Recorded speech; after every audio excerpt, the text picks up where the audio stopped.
conformable to nature, viz. That which is the most excellent. Every thing just, however, and every thing legal are as universals to particulars. For actions are many, but each of them is one thing, for it is a universal. But an unjust action and the unjust differ, and also a just action and the just. For the unjust subsists either by nature or by order. But the very same thing, which when done is an unjust action, is not so before it is done, but is unjust, and in a similar manner with respect to a just action. But that which is common is rather called a deed justly done, but the correction of an unjust deed, a just deed. With respect to each of these, however, what the quality and number of their species are, and what the particulars are with which they are conversant, we shall hereafter consider. CHAPTER 8. Since therefore things just and unjust are those which we have enumerated, a man then indeed does an injury, or acts justly, when he thus acts voluntarily, but when involuntarily he neither does an injury nor acts justly, except from accident. For it happens that the things which he does are either just or unjust, but a deed unjustly done, and a just action are defined by the voluntary and the involuntary. For when an action is voluntary, it is blamed, but at the same time it is then a deed unjustly done. Hence there will be something unjust, which is not yet a deed unjustly done, unless the voluntary is added to it. But I call a voluntary indeed, as has been before observed, that which a man does of things which it is in his power to do knowingly, and not ignorantly, viz. Not being ignorant of the circumstances of the action. As for instance, who it is he strikes, and with what he strikes, and on what account, and when he does this, neither from accident nor by compulsion, as would be the case if some one taking his hand should strike another person with it. For he would then not strike willingly, because it was not in his power to avoid giving the blow. It may happen, however, that he who is struck is a father, but he who strikes him may merely know that he is a man, or some one of those who are present, but may be ignorant that it is his father. A similar distinction also must be made in that for the sake of which a thing is done, and concerning the whole action. Hence, that which is not known, or which is known indeed, but is not in the power of him who acts, or which he is compelled to do, is done involuntarily. For we both do and suffer many things which have a natural subsistence knowingly, no one of which is either voluntary or involuntary, such as to grow old, or to die. That which is accidental, however, similarly takes place in things unjust and just. For if a man returns a deposit unwillingly, and from fear, he cannot be said either to perform a just deed, or to act justly, except from accident.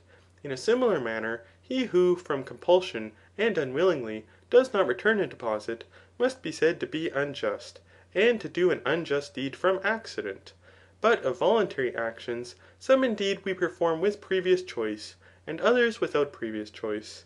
With previous choice, such as have been the subjects of previous deliberation, but without it, such as have not been deliberated on previously. Since therefore there are three kinds of harm in social communion, those which are accompanied with ignorance are errors, when a man neither apprehends who the person that is injured is, nor the mode, nor the instrument, nor that for the sake of which the harm is done. For in this case he will think either that he has not struck the person, or not with this instrument, or not this person, or not on this account, but something else happened different from what he expected. Thus one man may strike another, not for the purpose of wounding, but of stimulating him, and in so doing may accidentally wound him. Or he may not strike the person whom he intended to strike, or not in the way he intended.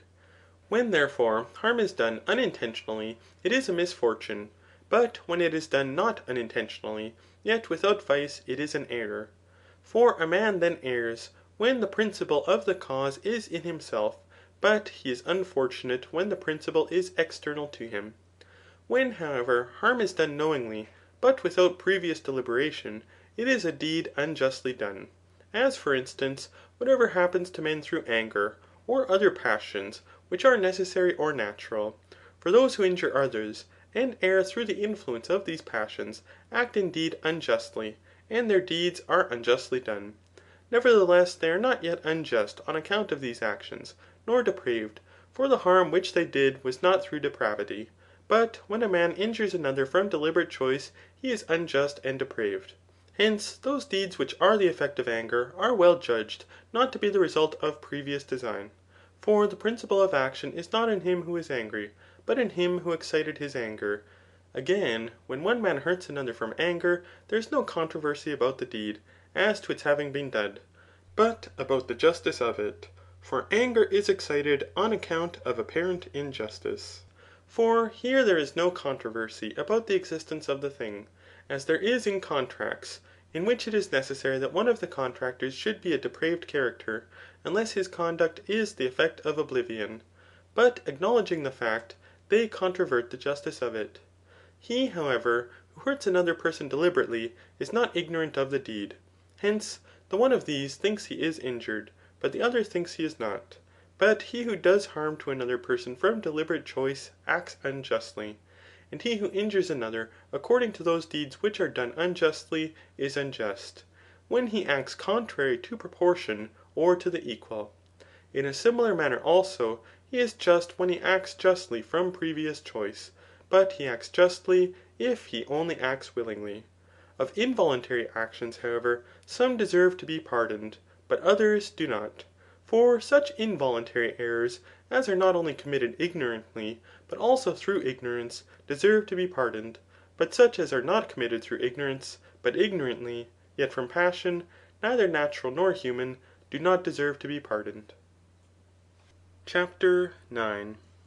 It may, however, be doubted whether a distinction has been sufficiently made by us, between being injured and injuring.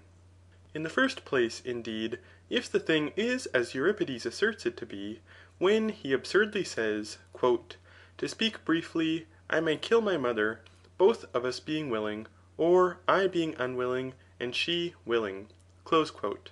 For is it true or not, that a person can be willingly injured?